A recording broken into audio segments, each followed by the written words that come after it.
ભરૂચ જિલ્લાના અંકલેશ્વરથી હાંસોટ જતો મુખ્ય માર્ગ ભારે વરસાદના કારણે ફરી બંધ કરવો પડ્યો છે। જોકે સ્થાનિકોના મતે આ માત્ર કુદરતી નહીં પરંતુ ત્રસ્ત સર્જિત સમસ્યા છે। બુલેટ ટ્રેન અને એક્સપ્રેસવે પ્રોજેક્ટ માટે આમળા ખાડીનો બ્રિજ તોડાતા બનાવાયેલ ડાયવર્ઝન વરસાદી પાણીમાં વારંવાર બંધ થઈ જાય છે। પરિણામે મુસાફરોને બોયદ્રા નાગલ થઈ લાંબો ફેરો મારવો પડી રહ્યો છે। સાંકડા વૈકલ્પિક માર્ગ પર ભારે ટ્રાફિક જામ સર્જાતા સ્થાનિક લોકો મુશ્કેલીમાં મુકાયા છે। આયોજનના અભાવના આક્ષેપો વચ્ચે આમ આદમી પાર્ટીના નેતા નીતિન વસાવાએ સ્થળ મુલાકાત લઈને તંત્ર સામે રોષ વ્યક્ત કર્યો અને કાયમી ઉકેલની માંગ કરી। નમસ્કાર, હું નીતિન વસાવા, આમ આદમી પાર્ટી વિધાનસભા પ્રભારી।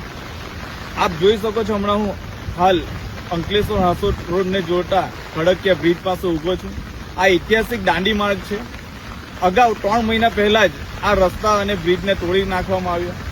આપણને ખબર છે કે 3 મહિના કે 6 મહિનામાં કામ નથી થવાનું અને આજે પણ હજુ પાયલ કે પ્રાથમિક ધોરણે પણ કામ કરવામાં નથી। તો એમની ભ્રષ્ટ નીતિ અને આયોજન વગરનું આ કામ લોકોને હાલાકી વેઠવામાં આવે છે। અહીંયાથી હજારો લાખો વાહનો અહીંયાથી જાય છે।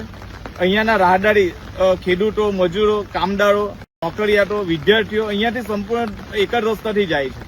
આજે એમને ખરેખર બહુ હાલાકી વેઠવાની વારો આવ્યો છે। આજે આંબોલી બોઈડરા વાળા રસ્તામાં પણ ખૂબ મોટા પાયે પાણી ભરાય છે। તો શું આટલી નાની તકલીફમાં લોકોને શું નાના રસ્તાઓને લીધે વેઠવાનું આવે છે?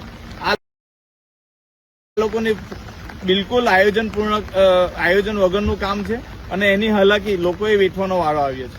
એટલે આ હવે આપણે હવે જાગવાની જરૂર છે।